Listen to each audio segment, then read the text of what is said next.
Okay, well, welcome back to Close Enough Garage. I'm pretty beat already. But so far I have managed to get the tank for the VTX sanded down, ready for a filler. I got the side covers done. I still have to do both fenders, and I've got another tank I'm going to be working on too for a surprise project. But I'm out of materials. This cheap Amazon sandpaper, it's a brand called Powell. I would avoid it. It's clogging on the clear coat in like 30 seconds. Every time I turn around, I'm having to stop, rip off another hook and loop, and throw another one on there.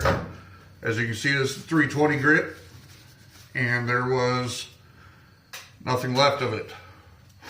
So I've got to go out tomorrow morning and get some more supplies. But where we're at right now, we can use this to teach a little bit. So for one thing, you're going to notice that I haven't gone completely all the way down to bare material on any of this. I'm going to have to hit this one more, but you don't need to take stuff all the way down to plastic or metal. It depends really on the condition of what you're working with. So for example, if you have parts where they're loaded with rust, I'm looking around, I'm not really seeing any that I've got out here, but if your parts are loaded with rust, if the paint's flaking off of them, if it's in overall bad condition, then yeah, by all means, go ahead and take it all the way down to material. You're going to hate life. Prepping sucks, but prepping is the most important part of painting, because paint's really thin and paint's going to lay on whatever you put it on. So whatever you've got underneath of that paint is going to show through. My rule of thumb typically is if I notice something and I can drag my fingernail across it and catch my nail on it, it's a problem. So one of my Honda buddies there. That being said, go ahead and just kind of look over the materials and what you're working with and see what you have to work with. You know, this VTX, I'll grab a part I haven't touched yet. Get this front fender here. You can see the paint's in great shape. It's got wax buildup around the rivets and the edges. But other than that, even inside of things, it's beautiful. So I'm not too worried about taking that all the way down the substrate. I do like to get the clear coat layer off. A lot of guys don't even go that far. You can actually use like 600 grit Scotch-Brite and scuff it. And as long as it's all scuffed and there's no shine left on that paint, you're good to go. I like to take the clear coat off. You know the clear coat's off when the stuff you're sanding off goes from being white to being whatever color the bodywork is. In this case, it would be red. My other tank I've got, I'm going to work on it, would be dark blue. But the important part is your mechanical bond. One second. All right, so when you're working with paints and stuff like that, you have two major kinds of bonds. One of them is going to be a chemical bond, and the other one's going to be a mechanical bond. What you're looking for with this kind of paint and this kind of stuff that you're going to be doing is the mechanical bond.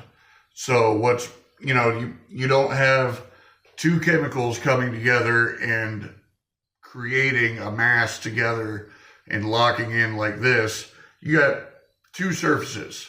So you take your hands, you rub them together. It's nice and smooth. Everything moves easily. Now you call your fingers up and it locks in. It's nice and tight. It's kind of the same thing on a microscopic level when you're working with this. You want to sand it down. Usually I'll do my first sanding as low as 180 grit just to get all the shit off the top of it.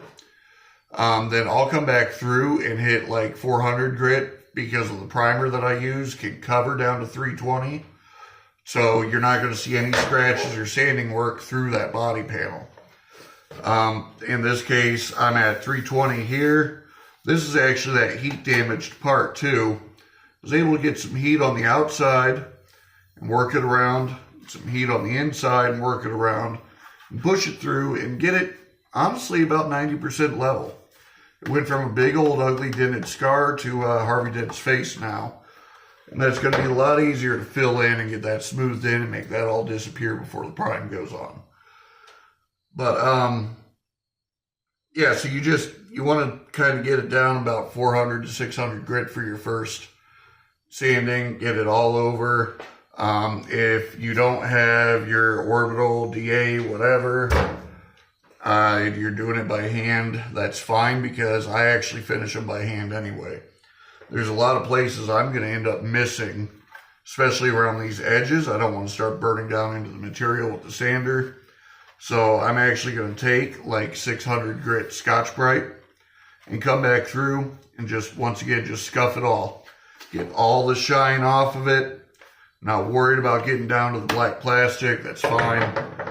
Same thing with this. You've got fuel tanks like this around your filler neck, all your mounts, the inside of the tank, which still is untouched till tomorrow. That can all just be scuffed with 600 grit Scotch-Brite, usually the burgundy pad. They'll have a rating on the package. I've seen it vary, and it doesn't seem like anybody agrees what's what. So that's, as far as prepping goes, sanding work goes, that's how that's done.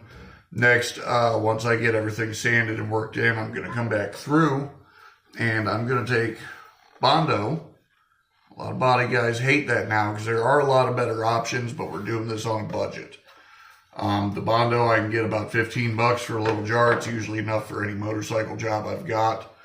And then, not sure if you can see, but like here where this logo was, it's dented in. Somebody dropped the bike before me, and we're going to fill that. I'm going to scuff it down at like 120 grit where the Bondo is going to go. Give it a good, strong mechanical bond. I'm going to put it over there, kind of just smooth it in a little bit, and then I'm going to block it in with sandpaper and sanding block, and we'll go over how to do that too. Same thing with this. I'm going to take a skim coat of Bondo, just put it real nice and thin over there, enough to bring it up to the level of the material around it, and then we're going to go ahead and block sand that smooth too. That's going to make all the imperfections disappear.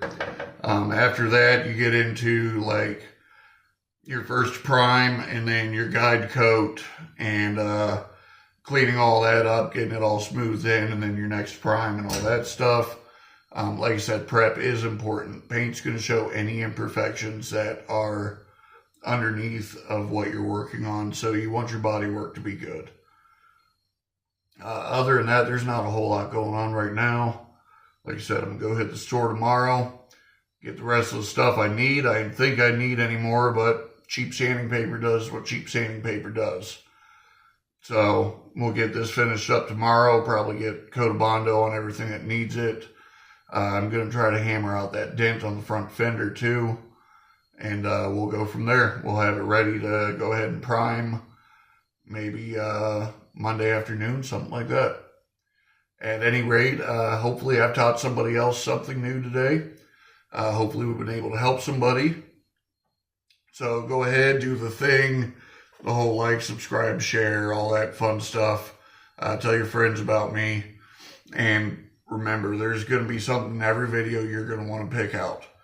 There's 100 different ways for body guys to do the same job. There's a few constants, but mostly it's pretty much freestyle. There's multiple ways to skin a pig, whatever the saying is. So y'all have a good night. I'll see you next time. Thank you.